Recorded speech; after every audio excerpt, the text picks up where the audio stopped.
Olá para você de casa, seja muito bem-vindo ao Norte Notícias, que começa a partir de agora, nesse dia 2 de fevereiro. Nosso muito boa noite. Você nos acompanha também pela tela da TV Norte Amazonas, canal 10.1 e pelo nosso portal norte.com.br. Nós vamos agora com imagens ao vivo da Avenida Cosme Ferreira, porque nesse momento teve um acidente de trânsito e você vai acompanhar nesse momento imagens ao vivo de Anderson Batista, que é o nosso moto repórter. A imagem que mostra ali, inclusive, a vítima no canteiro central, aí na Avenida Cosme Ferreira. Nesse momento, o trânsito está tranquilo e tem polícia e tem também a equipe do SAMU. Nós estamos acompanhando a Alameda Cosme Ferreira, uma vítima lesionada. Possivelmente seria um trabalhador, informações preliminares dão conta de que seria um segurança, tinha acabado de sair do trabalho e foi atropelado. Vejam só que na imagem aérea do Anderson Batista, a gente vê ali uma viatura da Polícia Militar. E a presença também do SAMU, da moto, né? Do SAMU, moto SAMU. Então, trânsito tranquilo, mas infelizmente uma pessoa acidentada. São 18 horas e 24 minutos aqui na capital e a gente abre nosso programa, né? Trazendo essa ocorrência. Aconteceu ali na Avenida Cosme Ferreira. Quero falar para você agora que aqui em Manaus, donos de bares e restaurantes se preparam para lucrar nesse período de carnaval. Segundo pesquisa da Câmara dos Dirigentes Lojistas, que apontou um crescimento de 15% comparado ao ano passado. Carnaval é sinônimo de festa e calor. E por este motivo, bebidas são itens em alta. Não tem como no carnaval você pular e não ter um líquido para tomar, para hidratar, né? Que você vai perder bastante suor. Segundo a pesquisa da Abrazel, realizada com 1.878 empreendedores, 81% devem abrir as vendas nesse período de festas. Destes, 71% planejam receber muito mais que o do ano passado. Nós temos a expectativa de que nós vamos crescer, gerar mais de 870 empregos diretos dentro da atividade comercial. Nós temos a perspectiva de que nós vamos ter um crescimento acima de 5%. Então, os números todos se encaminham para um grau de otimismo, de positividade. Deninho vê o carnaval como uma alternativa para garantir uma renda extra. Ele abusou da criatividade e personalizou todo o carro para atrair muitos clientes na venda de bebidas. A ideia é uma ideia para se lançar agora, mas para se concretizar. Um empreendimento que não é um empreendimento só para carnaval. O carnaval alavanca a gente, isso é para o ano todo. Os empreendedores que souberem aproveitar essa grande movimentação de pessoas que o carnaval atrai, têm muito mais chances de iniciar o ano com o pé direito. Os empresários aproveitando. E a gente continua ainda falando de economia nesse período de carnaval. É que os blocos de rua, as vendas de fantasias e acessórios vêm impulsionando o comércio de Manaus. Vejam só. O carnaval já chegou. Carnaval é felicidade, alegria, os problemas vão... Todos nós temos problemas, né? Mas o carnaval é um momento de êxtase, um momento de pura emoção. E além dos foliões, os comerciantes também estavam esperando o período da folia para faturar. A gente sente que dentro do investimento a gente prospecta aí de 5% a 10% em relação ao que a gente investiu. Para que, entendendo melhor essa questão do momento do cliente, né?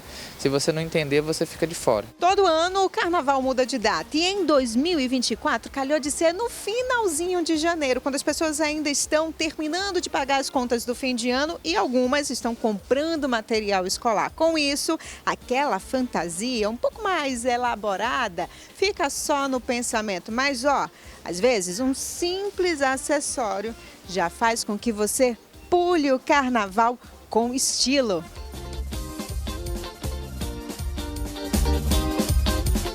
A gente que trabalhava com muita fantasia completa acabou entendendo que já não era mais esse momento. E aí a gente resolveu investir em todos os acessórios que a gente tinha disponível, principalmente no mercado, assim, né, pra gente comprar e revender.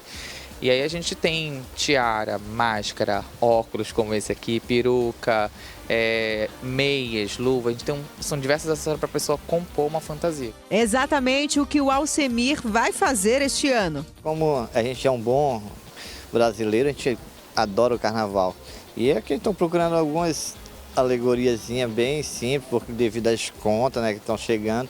Mas para não deixar passar em branco, a gente vai tentar levar alguma coisa da loja para levar para as crianças também, para a gente ficar um pouco caracterizado no carnaval, nesse momento de alegria, tá? Com acessório ou não, o importante é se divertir.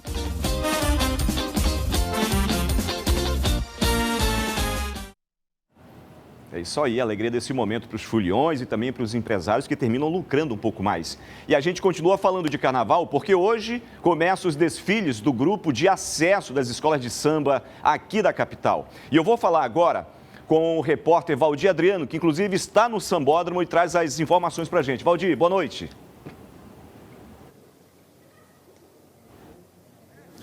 Oi, Walter, boa noite para você, boa noite para todos que acompanham a gente aqui no Norte Notícias. Nessa sexta-feira já de carnaval, aqui no Centro de Convenções de Manaus, já é o segundo dia de desfiles da Escola de Samba de Manaus. Ontem, ainda no Grupo B, 8 agremiações passaram aqui pela passarela do samba e hoje mais 9 do Grupo A, do Grupo de Acesso, devem passar por aqui. Já coloca aí na lista como é que vai ser a ordem desse desfile desta sexta-feira das escolas de samba de Manaus do Grupo de Acesso, o famoso Grupo A. A primeira a desfilar vai ser a Unidos da Cidade Nova, que começa o desfile a partir das 9 horas da noite. Já a segunda é a Mocidade Independente do Coroado, que começa a partir das 21 horas e 50 minutos. Cada agremiação, na data de hoje, na sexta-feira, do Grupo de Acesso, tem 50 minutos para se apresentar. A terceira a se apresentar é a Império do Havaí, seguida da Acadêmicos da Cidade Nova.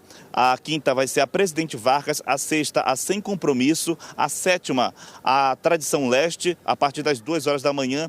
E a oitava, a Beija-Flor do Norte. Encerrando essa sexta-feira de desfile da Escola de Samba será a agremiação Primos da Ilha, do bairro São Francisco, ou seja, a partir das 9 horas da noite até as 4h30 da manhã, 9 agremiações do Grupo A devem passar aqui pela Passarela do Samba no Centro de Convenções de Manaus. Lembrando que o trânsito foi alterado no entorno do Sambódromo justamente para a movimentação de pessoas que queiram assistir ao desfile das escolas de samba do Grupo de Acesso. A entrada, claro, é gratuita para você que aí já está no clima de carnaval, venha conferir, prestigiar também as escolas de samba de Manaus, né, Walter? Volto com você. É isso, Valdir Adriano. Muito obrigado pela sua participação. Está aí, ó, o Centro de Convenções nesse momento, movimentação tranquilinha, mas as pessoas estão chegando. A partir de 9 horas da noite, daqui a pouco começa, então, aí o grupo de acesso das escolas de samba aqui de Manaus. E ainda falando de folia, porque a TV Norte Amazonas entra no clima, hein? Tem Norte Folia dia 17 de fevereiro. Confere aí nossa chamada. O Grupo Norte de Comunicação vai colocar seu bloco na rua. E é claro que você é o nosso convidado de honra. 17 de fevereiro, a partir das 16 horas, na Avenida Joaquim Gonzaga Pinheiro, entre a Avenida Boulevard Álvaro Maia e a Rua Belém. É o Bloco Norte Folia, encerrando o Carnaval 2024 com chave de ouro. Entre no ritmo da folia com a gente. Realização: Grupo Norte de Comunicação. É isso, Norte Folia está chegando dia 17 e esse é o nosso convite para você. São 18 horas e 32 minutos, daqui a pouco no próximo bloco você vai acompanhar a política aqui no nosso jornal, mas você acompanha aí a Avenida Torquato Tapajós, trânsito já começando a ficar carregado aí no Complexo Viário de Flores. Norte Notícias volta já.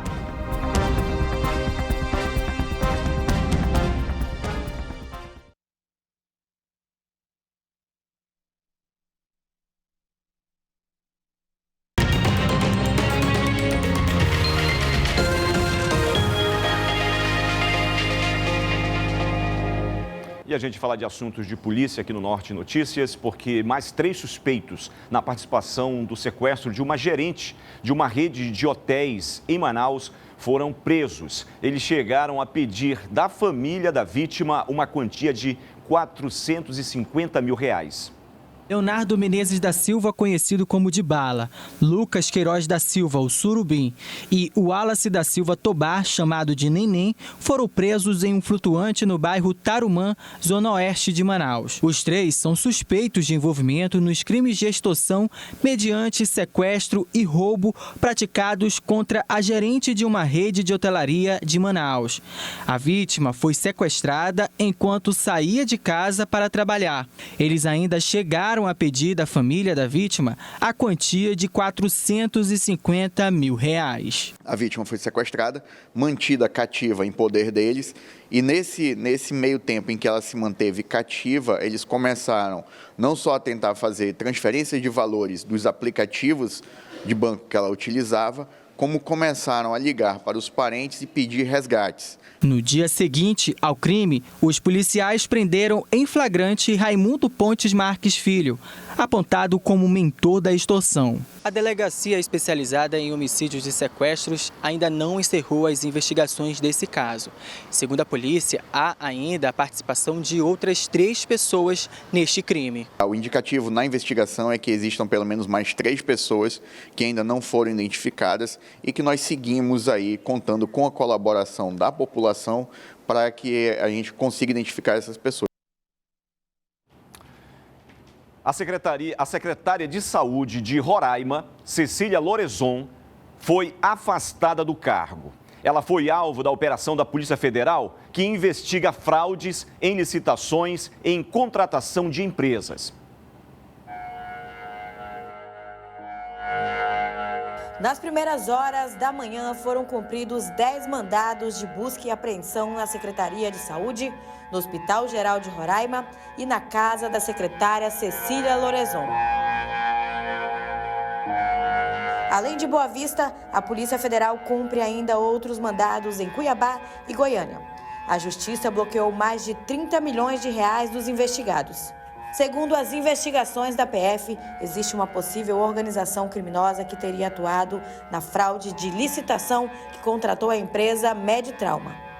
O inquérito aponta que a contratação ocorreu sem um estudo técnico que comprove a necessidade do serviço. Além disso, a CESAL desconsiderou autorias anteriores do TCU e da CGU que indicaram suspeitas de direcionamento e superfaturamento da contratação dessa mesma empresa pelo governo do Acre. A CESAL também ignorou a recomendação da própria Controladoria Geral do Estado de Roraima para não contratar esses serviços. Mas, além de fechar o acordo, a pasta de Cecília Lorenzon renovou o contrato por mais um ano com a Medtrauma. Após determinação da Justiça Federal, o governo afastou Cecília Lorenzon da Secretaria de Saúde do Estado. A Justiça proibiu Cecília de ser nomeada ou continuar no exercício de qualquer cargo comissionado, efetivo ou políticos. A gente está acompanhando de perto esse caso, inclusive eu recebo aqui no estúdio do Norte Notícias o nosso cientista político, o professor Davidson Cavalcante, para fazer uma análise, professor, sobre o afastamento da secretária de Saúde do Estado de Roraima, envolvida aí nesses escândalos pontuados aí pela Polícia Federal. Boa noite, Walter. Boa noite também para o telespectador. Walter, sabe o que acontece? Eu não sei até que ponto você tem que esperar uma determinação da Justiça para afastar uma secretária ou mesmo qualquer membro da administração pública que esteja envolvido em irregularidades. Aliás, se tratando do governo do Denário, a gente já falou aqui, já tivemos matéria no Norte Investigação, tratando sobre os desmandos, sobre atos ilícitos, suspeita de irregularidades envolvendo a gestão do governador do estado de Roraima. Inclusive, se a gente for falar do próprio governador, ele que já foi cassado 3 vezes pelo Tribunal Regional Eleitoral de Roraima, não surpreende você ver mais uma vez alguém ligado ao governador envolvido em um escândalo, e qualquer tipo de escândalo que envolva a administração pública deve ser, claro, repudiado, e a Justiça está fazendo o seu papel. Cecília Lorenzon, que já era investigada, já tinha outros casos também aí apurados judicialmente, hoje foi afastado, mas muito mais ainda, Walter, por uma determinação e recomendação da Justiça Federal. Então, a secretária de Saúde do Estado de Roraima, que hoje não está mais afastada, aliás, que hoje não está mais exercendo o cargo, a partir de agora, faz aí se cumprir aquilo que deveria ser papel de qualquer administrador público, não compactuar com irregularidades, com suspeitas de corrupção, um desvio de dinheiro público ou qualquer algo, ou algo que possa aí prejudicar a gestão, e principalmente do dinheiro, ainda mais sensível, que é a saúde, sem dúvida nenhuma, Walter. É isso, professor, a gente segue acompanhando também o que acontece no estado de Roraima. Falamos, inclusive, que o senhor acabou de pontuar com relação às investigações que seguem aí com relação ao governador Antônio Denário e aí a Cecília Loreson, secretária de Saúde, que foi afastada. Eu queria só, para fechar, comentar o seguinte: a saúde parece ser um gargalo de muitos governadores, né? Mas quando a gente fala de saúde, atinge principalmente a pessoa mais vulnerável, que precisa do medicamento, precisa do melhor atendimento público no hospital. Então, quando você tem um contrato desse tamanho e você vê um estado como o Roraima, onde a saúde não é boa, não é qualificada, onde você vê realmente, principalmente no interior do estado, que as pessoas sofrem com o atendimento, é algo revoltante. Esperamos aí que os desdobramentos disso se dê, mas a secretária, agora afastada, vamos aguardar também um pronunciamento de fato do governo do estado de Roraima. Só se pronunciou afastando a gestora, mas deve muito mais explicações à sociedade roraimense. Afinal de contas, é dinheiro público, Walter. Pois é, a gente continua acompanhando de perto aí para fazer uma análise, inclusive, do tabuleiro da política e do que acontece no estado vizinho, que é o estado de Roraima. Professor Davis Cavalcante, muito obrigado pela sua participação. Bom final de semana. Bom fim de semana, Walter, e até semana que vem. Até semana que vem, se Deus quiser. A hora certa são 18 horas e 40 minutos aqui na capital e você acompanha agora que o laudo sobre a queda da ponte que matou 5 pessoas na BR-319 foi adiado mais uma vez. Segundo o Departamento Nacional de Trânsito, DENIT, o resultado deve ser emitido somente em junho deste ano. Uma estimativa. A previsão inicial era outubro de 2023. O desabamento da primeira ponte sobre o rio Curuçá resultou na morte de 5 pessoas e deixou dezenas de feridos. Em nota, o DENIT afirmou que o estudo está sendo realizado pelo Instituto de Pesquisas Tecnológicas e que o prazo inicial era apenas uma estimativa.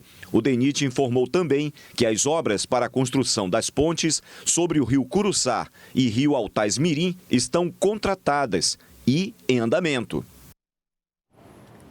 Continuamos a acompanhar essa novela da BR-319, infelizmente com as pontes que terminaram vitimando pessoas.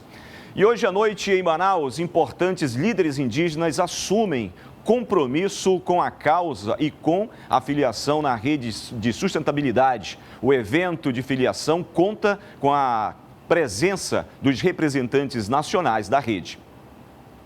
E aqui estamos com as lideranças indígenas e a gente primeiro traz aqui o Gessinaldo Sateré Maué, que foi 2 mandatos aí, estava à frente da COIAB e também ex-secretário de Estado, então vai trazer aí mais detalhes desse momento importante que vocês estão se filiando à Rede de Sustentabilidade.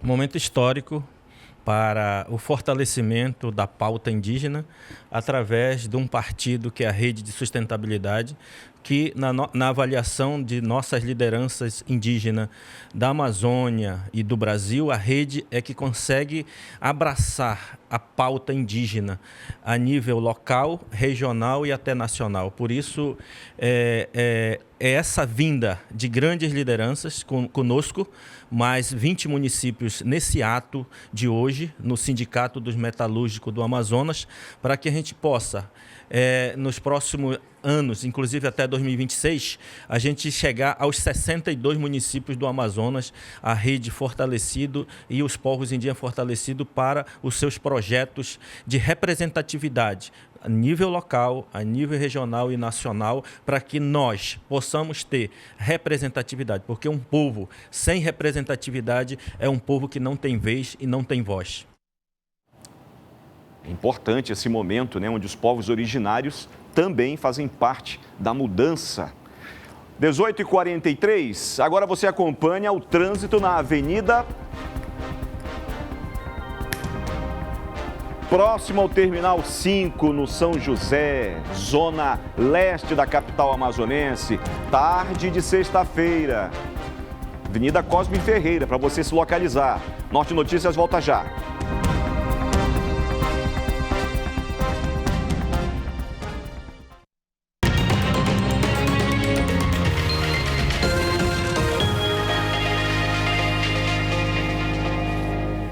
E a gente continua falando de saúde porque o Amazonas investiga 2 mortes suspeitas em decorrência de dengue em todo o estado. Os casos já ultrapassam 4.000. O surto de dengue no Amazonas no início de 2024 vem preocupando as autoridades de saúde. O estado tem 2 mortes suspeitas pela doença. Os dados são do Ministério da Saúde, que contabilizou 12 mortes pela doença em 2023. Segundo o órgão, as mortes que estão em investigação ocorreram nos municípios de Lábrea e Coari, no interior do estado. Em Lábrea, foram confirmados 307 casos prováveis de dengue, que faz com que o município apareça no topo da lista com maiores taxas de incidência da doença. Já em Coari, o Ministério da Saúde lista 149 casos. A população precisa ficar atenta, viu? E agora você acompanha como está a situação das doenças nos estados aqui onde a TV Norte está presente, inclusive Distrito Federal.